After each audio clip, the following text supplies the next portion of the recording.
Praise God. Another day that the Lord hath made, and I will rejoice and be glad in it. Yeah, every day is a day that the Lord hath made. Yesterday was a day that the Lord hath made. Today is a day that the Lord hath made.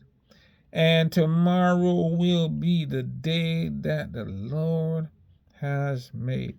So we should always have a attitude of being joyful and glad in each and every day because it's a blessing.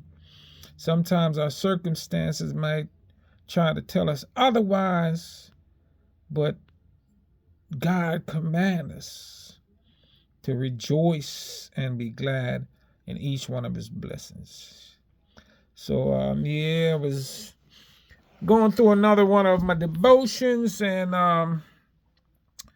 that devotion kind of reminded me of that thing of being joyful, rejoicing and be glad in each day, having that attitude of joyfulness, an attitude of being, being glad even when the circumstances don't dictate us to be glad and to rejoice. One of the one of the devotions I was reading was from one of the scriptures that came up was from the book of Numbers, and it was in Numbers chapter 21.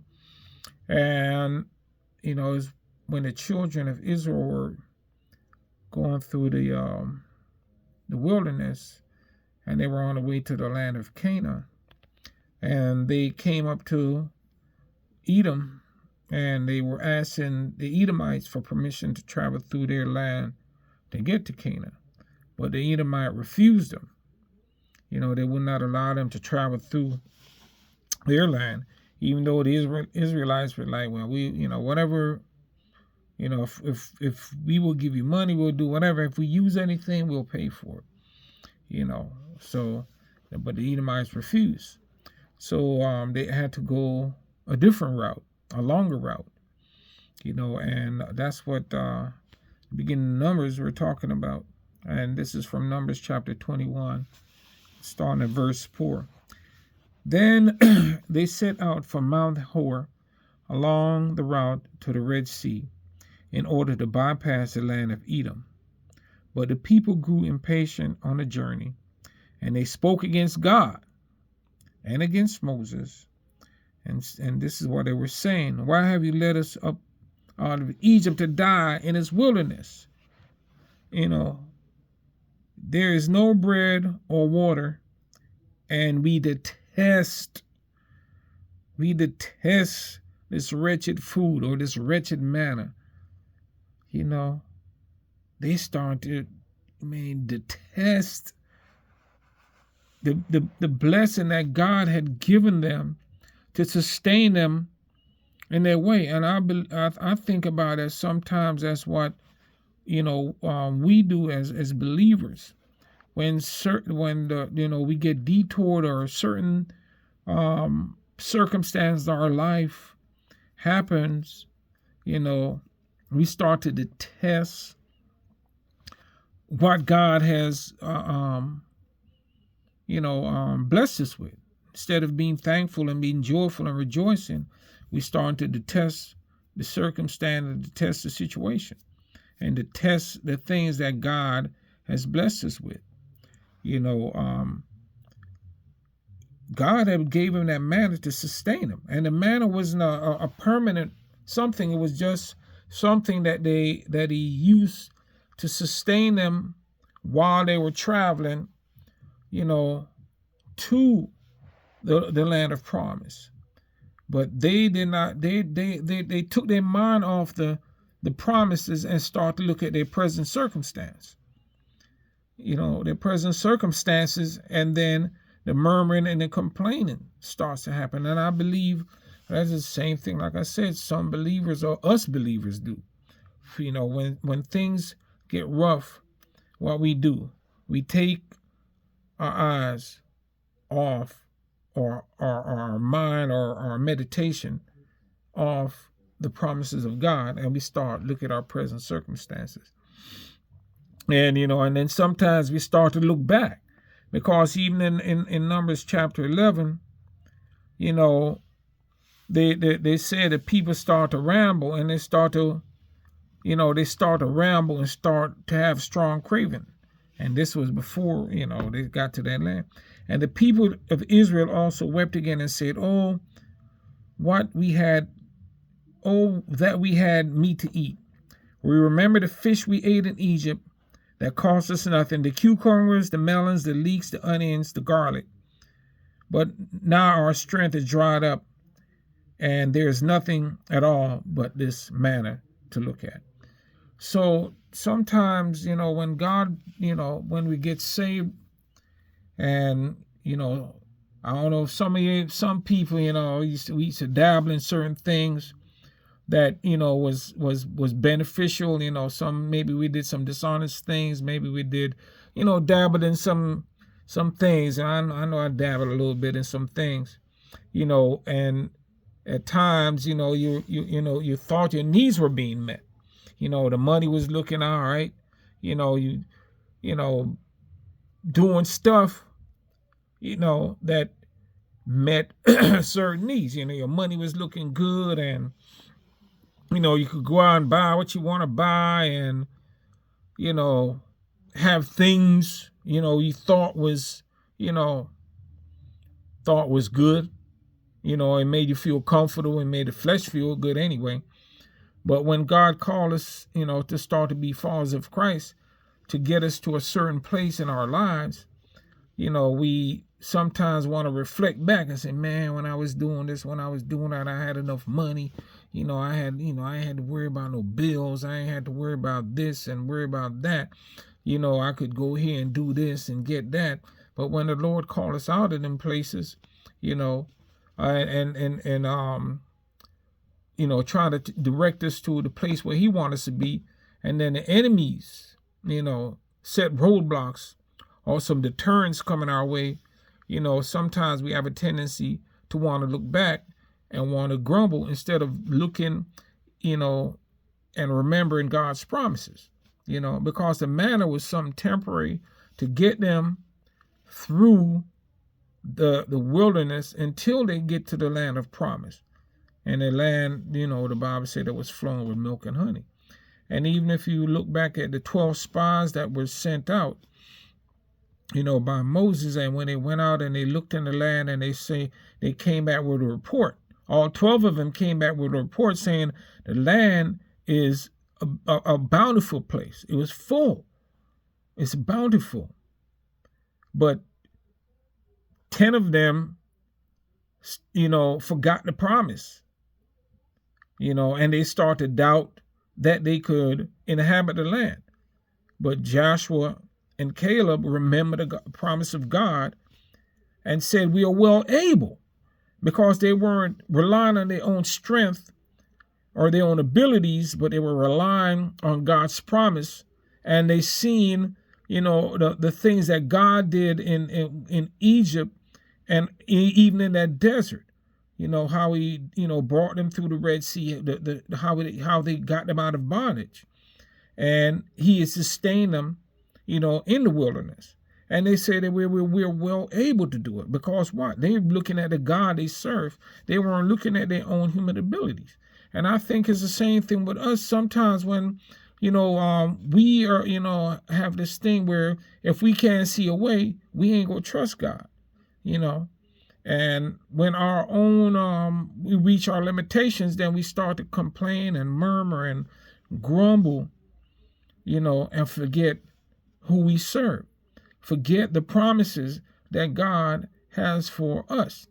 And I think, the Lord allows certain things in our lives to strengthen us, to know that we come to our own, ends, our own methods, and our own way of doing things. And he is trying to tell us we need to rely on him, for certain things, or for all things, basically, man, for all things, because even Paul said it in Corinthians, when I'm weak, that's when I can depend in God's strength, because I've laid down all my stuff. Yeah, God give us abilities, and He give us talents, and He give us wisdom. He give us a lot of stuff that we can depend on. But when we come to those ends, or better yet, I can say the things that He give us, our talents and our abilities and our skills and everything else, He wants us to, I believe, put it back in His hands so He could direct us. He don't want us to rely on those things. He wants us to give back those things, that He's given us, so that we can use it to serve Him, and He can use that for our benefit, because we're putting it, or directing it in the proper way, by allowing Him to show us how to use our talents, to show us how to use our abilities, to show us how to use our skill to progress. But when we try to rely on ourselves, and when we come into those hard places in life, then we're going to get discouraged, and in Galatians, I think it's Galatians chapter 6, tell us, that, when hard times come, when situations, circumstances come that, seems tough, it tells us, it said, let us not grow weary in well-doing, for in due time, this is Galatians chapter 6, verse 9, it said, let us not grow weary in well-doing, for in due time we will reap and harvest if we don't give up. So when the hard time come, when the circumstances in our lives, ain't lining up, and the detours and the roadblocks and the stumbling blocks come along, don't be like, the people in the wilderness who start to grumble and murmur against God, and then look back at the old lifestyle that they was living in and wishing back for those days, because it ain't gonna do you no good, because even the old lifestyle, yes, it might have been, you might have been doing a certain thing, but those things, the Bible said, they would lead us to destruction, because they were pulling us away from God. They were those things were us relying on our own abilities and our own strength, when God Himself, wants to guide us and to lead us and to instruct us, and to take us to His way. And the Bible said, His yoke is easy and His burdens are light. The Lord said that the blessing of the God, increases us, and it adds no sorrow. But when we're doing stuff ourselves, in our own power, without God's hand or without God's direction, it's going to bring us into some sorrow. And some of us know that. Some of us experienced some of the stuff we did. Yeah, we were, think we were successful for a while, but at the end of the day, end up being destructive to us.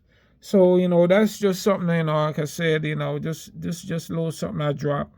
Hopefully somebody will get a little something out of it. That, when the circumstances get tough and the roads seem rough and the distance seem a little longer than we want to travel, let us not be weary in doing well. Let us not be weary in doing well. Let us not be weary in trusting God. Let us not be weary in holding on to God's promises.